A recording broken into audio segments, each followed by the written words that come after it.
Buenos días, mi nombre es Amparo Rico Beltrán, soy maestra y doctora en Filología Hispánica. En la actualidad trabajo como profesora asociada en la Facultad de Magisterio de la Universitat de Valencia y anteriormente trabajé como docente de la Diplomatura de Magisterio en la Universidad Católica San Vicente Mártir. En primer lugar, quiero transmitir mis agradecimientos a los organizadores de este simposio por permitirnos compartir nuestras experiencias y enriquecernos con las de los compañeros. Y entrando en materia, con el trabajo que presento y que lleva por título De la leyenda tradicional a la leyenda urbana, una experiencia didáctica en las aulas de magisterio, pretendo compartir una experiencia llevada a cabo hace 20 años en la Escuela de Magisterio de la Universidad Católica San Vicente Mártir, en la asignatura optativa denominada Literatura de Transmisión Oral y Lenguaje Literario, porque a pesar del tiempo transcurrido, he venido realizando un seguimiento con el alumnado de aquel curso y he podido comprobar los beneficios que aquella experiencia ha tenido en su labor profesional. Esta, la que voy a presentar, fue una de las secuencias didácticas implementadas durante aquel curso 2002-2003 que dejaron más huella en la memoria del alumnado según se extrae de las respuestas a la pregunta ¿qué actividades recuerdas haber realizado en aquella asignatura? El 100% de las encuestadas respondieron la actividad de las leyendas y la de los romances. El 98% reconoce haber planteado en sus clases, siendo ya docentes, actividades que reproducían o ampliaban los contenidos aprendidos con estas actividades. Y el 99% reconoce que las competencias desarrolladas durante aquellas secuencias didácticas les han resultado útiles en su labor profesional. De las dos secuencias didácticas que más recordaban, he traído aquí la que trabajaba las leyendas porque, según las actuales maestras que ejercen hoy en educación primaria y fueron alumnas en aquella asignatura, la leyenda es un género literario que está muy presente en sus aulas y, aunque las leyendas urbanas están perdiendo protagonismo y los alumnos conocen un repertorio muy escaso de ellas, sin embargo, aquellas antiguas alumnas y hoy maestras han podido continuar avanzando con el estudio con su alumnado y lo han dirigido hacia los bulos, que son un género que está muy de actualidad y con el que han encontrado paralelismos. Comenzaré pues explicando cómo y por qué se implementó aquella primera experiencia didáctica que era novedosa en cuanto a la metodología utilizada. Novedosa en aquel momento, en el curso 2002-2003. La asignatura denominada Literatura de Transmisión Oral y Lenguaje Literario era una de las optativas ofrecidas en el Plan de Estudios del año 2000. Era, por tanto, una materia nueva que se ofertaba desde hacía tan solo 2 cursos escolares y que pretendía no solo incrementar la formación literaria de los futuros docentes, sino además poner en valor la literatura oral, que tan importante es en las primeras etapas de la vida. La guía docente comenzaba con la mitología y seguía con diferentes manifestaciones literarias, tanto en verso como en prosa. Entre estas últimas se encontraban las leyendas. Y dado que mi intención siempre fue la de acercar los contenidos a la realidad del alumnado, consideré que era una oportunidad para comprobar la evolución de las leyendas tradicionales hacia las leyendas urbanas mucho más próximas a las discentes. La leyenda, como todos sabemos, pertenece al género literario narrativo en prosa. Contiene elementos mágicos o sobrenaturales entremezclados con elementos que no lo son. Sin embargo, tiene valor de verdad. Su temática puede ser tanto religiosa como profana y su función puede ser la explicación de un hecho importante para la comunidad o la explicación del origen de algún elemento natural, paisajístico o arquitectónico próximo a la comunidad que la crea, o incluso puede tener una función meramente propagandística. Ha pervivido la leyenda en la oralidad y por tanto podemos encontrar en ellas versiones y variantes. Es cierto que es uno de los géneros que está presente en las aulas de primaria en la actualidad y que podemos tratarlo en estas aulas de muchas maneras. En aquel momento, en el aula universitaria, nos pareció oportuno tratarlo desde el punto de vista de la mezcla de elementos verídicos con elementos ficticios pero verosímiles o con elementos puramente sobrenaturales para analizar qué había en estos textos narrativos que los había hecho pervivir. Así pues, en primer lugar, realizamos de manera individual una recolección de leyendas que se contaran en los lugares de procedencia del alumnado. Una vez obtenido un corpus, se les pidió que en grupos analizaran esas leyendas recogidas, estas que tenían en el corpus, para extraer elementos comunes, tanto en cuanto a temática como en cuanto a lo que implica utilizar la oralidad como forma de transmisión.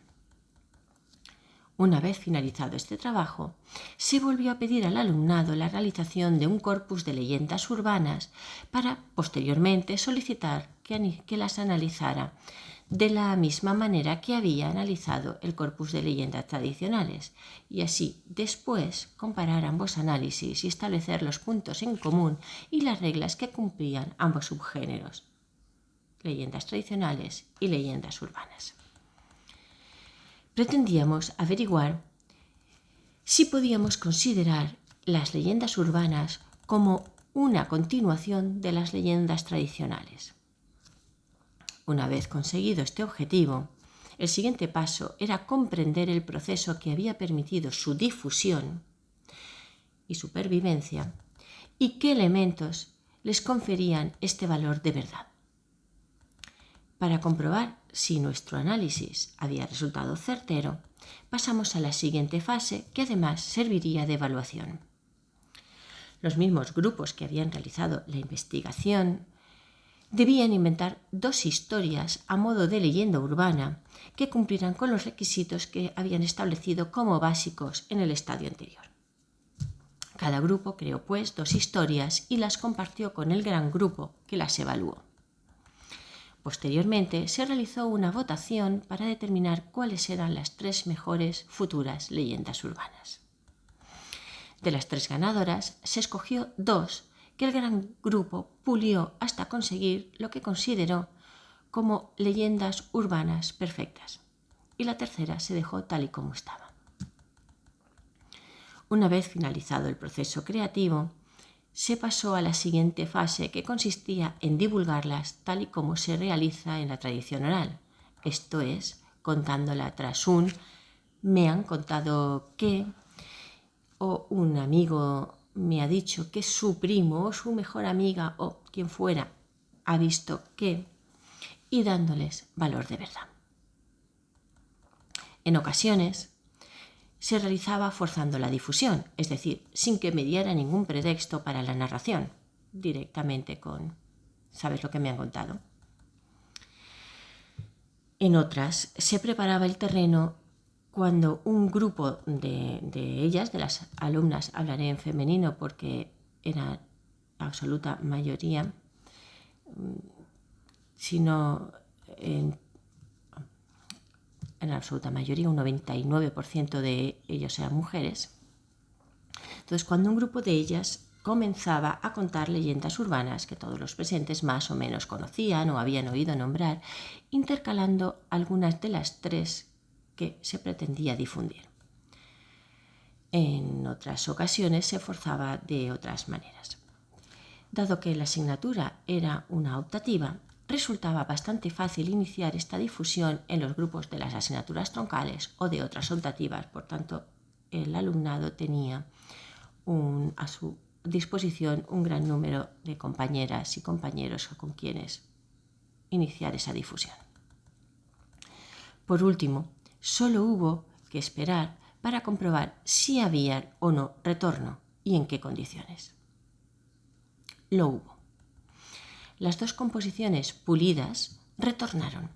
Al cabo de 3 semanas, las alumnas comenzaron a escuchar y a compartir en la asignatura, por tanto, a otras compañeras que les contaban como algo propio es «mi prima o mi amiga o quien fuera me ha contado que un amigo suyo ha visto. Y después, a continuación, le contaba una de estas dos historias inventadas por nosotras y trabajadas y pulidas. Y no solo eso, es que además nos llegaron con variantes. La tercera nos regresó. Con este trabajo pudimos observar cómo se difunden como verdaderas historias elementos, historias, narraciones que, aunque contengan elementos mágicos que pudieran en principio hacerlas difícilmente creíbles, sin embargo son difundidas, ¿no? Son difundidas como narraciones con valor de verdad.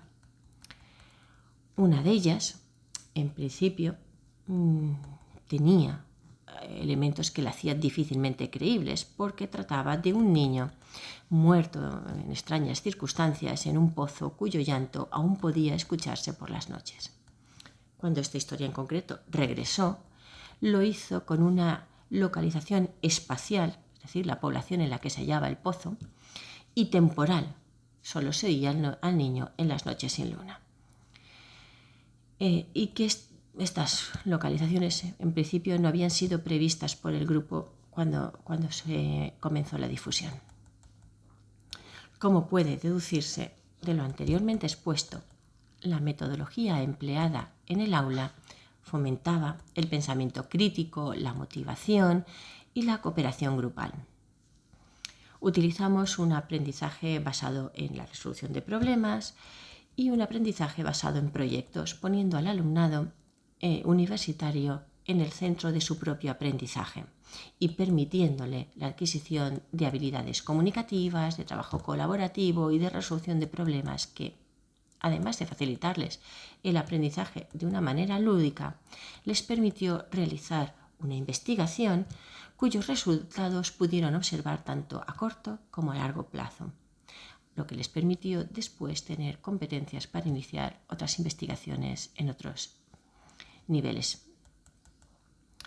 Pero además, cuando aún no se trabajaba por competencias, el alumnado de este curso desarrolló competencias que hoy reconocen que les han sido muy útiles en su vida profesional, como son, además de las derivadas directamente de la metodología, el trabajo en equipo, las habilidades comunicativas o la competencia literaria, entre otras, les ha ayudado a ser capaces de diferenciar lo que es un bulo de lo que no.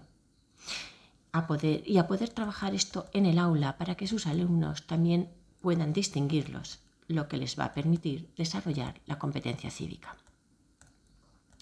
Por todo ello, consideramos que esta experiencia didáctica puede resultar interesante para poder ser repetida tanto en las aulas universitarias como en las aulas de educación primaria y secundaria. Solo me queda agradecerles el tiempo que me han dedicado y espero que esta experiencia pueda resultarles interesante. Quedo a su disposición para cualquier pregunta que deseen formularle. Muchas gracias.